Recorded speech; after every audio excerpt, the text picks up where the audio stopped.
যিমানখিনি দালাল চলিছে দালালগিৰি ৰাজ চলিছে আমি দেখি পাইছোঁ। প্ৰমোদ বড়ো নিচিনা মানুষ হাজাৰটা আহিলেও আমি কেয়াৰ নকৰোঁ। এইটোৰ কাৰণে আমি প্ৰমোদ বড়ো ছাৰক কৈ দিব খুজি আছোঁ, আপুনি যদি আমাৰ জাতিৰ কাৰণে কাম কৰিব নোৱাৰে তেতিয়াহ'লে আপোনাকো আমি ডোন্ট কেয়াৰ কৰিম। বিটিসি সরকারের গাফিলতির কারণে বিটিসি অঞ্চলের কিন্তু আদিবাসী রাইজে কিন্তু মাটির পট্টা ভূমির অধিকার যিখিনি আছে সকল বঞ্চিত হয়ে গৈছে। আপুনি বিটিআৰৰ যিমান জনগোষ্ঠী আছে সকলক সমান চাব লাগিব, এটা চকুৰে চাব লাগিব। এইটোৱে হয় বিটিআৰৰ চিফৰ মূল কাম।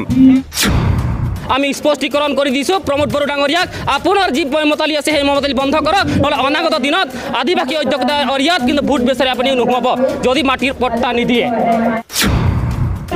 আশা সদৌ চান্তল ছাত্ৰ সন্থা এনেকৈ হৈ যিখিনি বিটিচি অঞ্চলত সংগঠন আছে সকলো সংগঠনৰ একত্ৰিতকৰণত অসমত ভাৰত স্বাধীন হোৱাৰ ৭৫ বছৰ হোৱাৰ পিছতো অসমৰ আদিবাসীসকলে যেনেকৈ সুবিধা পাব লাগিছিল, আজিও ভাৰত স্বাধীনৰ পিছতো অসমখনত কিন্তু পৰাধীন নাগৰিকৰ দৰে জীয়াই আছে। গতিকে আজি সমগ্ৰ অসমৰ আদিবাসীসকলে একত্ৰীকৰণ হৈ এই জনজাগৰণ সভা গোসাইগাঁৱত অনুষ্ঠিত কৰিছে গোসাইগাঁও জিলাবাসী ৰাইজে। গতিকে ইয়াৰ পৰাই আমি স্পষ্টীকৰণ দিছোঁ, যদি আপোনালোকে ২৫ৰ আগত বা ২৪ৰ আগত যদি আমাৰ জনজাতিকৰণৰ মাটিৰ পট্টা নিদিয়ে অনাগত দিনত কিন্তু এই অধ্যক্ষতা আদিবাসী অধ্যক্ষতাকে প্ৰৱেশ কৰা বন্ধ কৰিব। কাৰণ যিমানখিনি দালাল চলিছে দালালগিৰি ৰাজ চলিছে আমি দেখি পাইছোঁ। বিভিন্ন প্ৰলোভন দি আমাৰ আদিবাসী অঞ্চলত সোমাই ভোট লৈ যোৱাৰ পিছত কিন্তু এই আদিবাসীসকলে পাহৰি যায়। গতিকে এইবাৰ কিন্তু স্পষ্টীকৰণ দি দিছোঁ। অসম চৰকাৰৰ লগতে বাৰম্বাৰ আমাৰ আলোচনা হৈ গৈছে আৰু এই মৰ্মে আমি ৰাষ্ট্ৰপতিৰ ওচৰলৈ গৈ আলোচনা মিলিত হৈছিলোঁ আৰু কিছুদিনৰ লগে লগে সেই অসম চৰকাৰৰ আলোচনা মিলিত হোৱাৰ পিছত আমি দেখা পালোঁ যে বিটিচি চৰকাৰৰ গাফিলতিৰ কাৰণে বিটিচি অঞ্চলৰ কিন্তু আদিবাসী ৰাইজে কিন্তু মাটিৰ পট্টা ভূমিৰ অধিকাৰ যিখিনি আছে সকল বঞ্চিত হৈ গৈছে।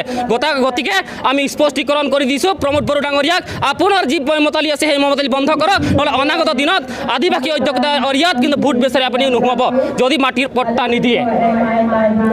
হয়, আজি আপোনালোক চাব এই বিটিচি অঞ্চলৰ আদিবাসীসকল এওঁলোকে অকল আন্দোলন কৰা নাই, সমগ্ৰ অসমে আজি অসমৰ আদিবাসীসকলে এক হৈছে আৰু সেই মৰ্মে চান্তাল ওৰাং মুণ্ডা খৰীয়া ভূমিত যিসকল তেওঁলোকৰ আইডেণ্টিটি লৈ তেওঁলোকৰ ভূমিৰ অধিকাৰ লৈ যি আন্দোলন কৰিছে, সঁচাকতে অনাগত দিনত বৃহৎ যদি তেওঁলোকে দাবীবোৰ মানি নলয় তো অনাগত দিনত ইয়াতকৈ গণতান্ত্ৰিকভাৱে সাংঘাতিকভাৱে আন্দোলনৰ প্ৰক্ৰিয়া সৃষ্টি জাঙুৰ খাই উঠিম অসমৰ ৰাইজে। গতিকে আমি আশা কৰিছোঁ ভাৰতৰ ৰাষ্ট্ৰপতি দ্ৰৌপদী মুৰ্মু থাকোঁতেই যদি অসমৰ চান্তালসকলক ওৰাংসকলক মুণ্ডাসকলক জনজাতিকৰণ নিদিয়ে তেনে অসমৰ আদিবাসীসকলে গম পাব যে এইবাৰ একটা ভেকু ভাওনা আছিল আৰু অনাগত দিনত আদিবাসী কোনো কমিউনিটিত জনজাতিকৰণ নাপায়, সেইটো স্পষ্টীকৰণ হৈ উঠিব।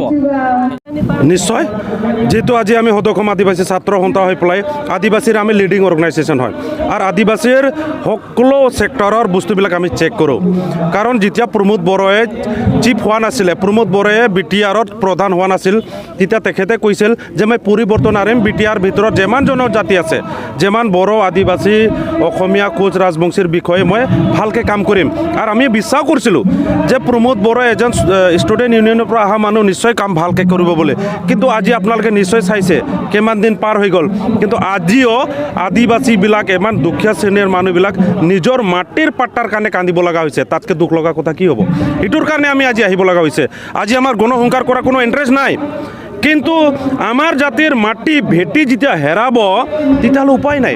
তেতিয়াহ'লে আমি প্ৰমোদ বড়ো নিচিনা মানুহক হাজাৰটা আহিলেও আমি কেয়াৰ নকৰোঁ।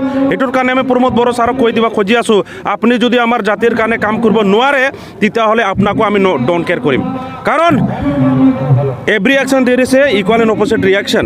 আৰু আপুনি জাতিৰ কাৰণে কাম কৰিব আহিছে, তাত আপুনি যদি জাতি ভেদ লৈ পেলাই কাম কৰিব তেতিয়াহ'লে বিটিআৰৰ প্ৰধান হোৱাৰ আপোনাৰ যোগ্য নাই। কাৰণ আপুনি চেহেৰা চাই কাম কৰি নহ'ব, আপুনি বিটিআৰৰ যিমান জনগোষ্ঠী আছে সকলক সমান চাব লাগিব, এটা চকুৰে চাব লাগিব। এইটোৱে হয় বিটিআৰৰ চিফৰ মূল কাম। তাত জাতিগত বস্তু আনিব নালাগে, tribal non tribal general OBC এইবিলাক আনিলে নহ'ব, তাৰ কাৰণে চাব লগা বেলেগ চেপ্টাৰ আছে। গতিকে আমি প্ৰমোদ বড়োক ক'ব খুজি আছোঁ, আপুনি যিটো কাম কৰি আছে হ'ব পাৰে আপোনাৰ এংগেলত ডেভেলপ বহুত হৈছে, কিন্তু আমাৰ আদিবাসীৰ ডেভেলপটো ক'ত গ'ল? তেতিয়াহ'লে আমাৰ আদিবাসীবিলাকৰ কি ফাণ্ডামেণ্টেল ৰাইট নাই নেকি? আমাৰ মৌলিক অধিকাৰ নাই নেকি? আমাৰ আদিবাসীবিলাকে নিজৰ মাটিৰ পাট্টাহে বিচাৰিছে, বেলেগৰ মাটিৰ পাট্টা বিচৰা নাই। আজি চাই আছোঁ লেণ্ড এডভাইজাৰী বৰ্ড বছৰত 2বাৰ বহে, আমাৰ আদিবাসী ওৰাং মুণ্ডা চান্তাল খাৰিয়াৰ এটাও মাটিৰ পাট্টা লেণ্ড এডভাইজাৰী বৰ্ডত চিলেকশ্যনে নহয়। তাতকৈ ৰহস্য কি আছে? প্ৰমোদ বড়ো বোলে আদিবাসীৰ মাটিৰ পাট্টা দিব লাগিলে বোলে তাৰ জেল হ'ব। এইটো কি কথা হয়? কি ক'ব খোজে? দ্যাট মিনছ আদিবাসীক মাটিৰ পাট্টা দিব ইচ্ছা নাই। তাৰ মানে শ্ল'লি গ্ৰেজুৱেলি আদিবাসীবিলাক মাটি চাটি এৰি পেলাই ইয়াৰ পৰা পলাও সেইটো ক'ব খোজে নেকি? সেইটো যদি তাৰ ধাৰণা আছে তেতিয়াহ'লে ধাৰণাবিলাক উঠাই ল'ব লাগে। অনুগ্ৰহ কৰি ইয়াক আমি ৰিকুৱেষ্ট কৰি আছোঁ। অন্যথা পলিটিকেলি কি হ'ব এইটো বেলেগ কথা, কিন্তু মানৱতা বোলা বস্তু এটা আছে। আৰু মানৱতাক যদি আপোনালোকে উল্লংঘন কৰে, মানৱতাক যদি ধ্বংস কৰে, ভগৱান বোলা বস্তু আছে। আপোনাৰ আজি পাৱাৰ কালি জিৰ' হৈ যাব পাৰে। গতিকে মানৱতা হিচাপত আমাৰ আদিবাসীক আপোনালোকে চিনি পাওক। আৰু সকলোতকৈ জনগোষ্ঠী চবতকৈ দুখীয়া বুলি ক'লে আদিবাসী হয়। পঢ়াটো এডুকেশ্যনতো আমাৰ মানুহ কম, পলিটিকেল পাৱাৰতো আমাৰ মানুহ কম। গতিকে সেই জনগোষ্ঠীক যদি আপুনি উদ্ধাৰ নকৰে তেতিয়াহ'লে কাৰ উদ্ধাৰৰ কথাবিলাক আপোনালোকে ঢল ঢাল বজাই থাকে?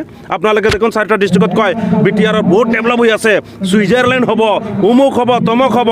সাধাৰণ আদিবাসীৰ 4th গ্ৰেড 3rd গ্ৰেডৰ চাকৰিটো দূৰৰ কথা, একটাও দিয়া নাই। তাতকে লাজ লগা কথা যে মাটিৰ নিজৰ আদিবাসীৰ নিজৰ মাটিৰ পাট্টা বিচৰাক তাকো দিয়াত কাঞ্জুচি কৰে, তাতকে জঘন্য কি হ'ব পাৰে? গতিকে আমি প্ৰমোদ বড়ো ছাৰক কৈ দিছোঁ, this is first and last. আপুনি যদি ইয়াক স্বীকাৰ কৰি নলয় আৰু আদিবাসীৰ যদি মাটিৰ পাট্টা দিব নোৱাৰে তেতিয়াহ'লে তাৰ বেলেগ তাৰ পৰিস্থিতি ভয়ংকৰ হ'ব। তাৰ কিন্তু দায়ী প্ৰমোদ বড়ো হ'ব।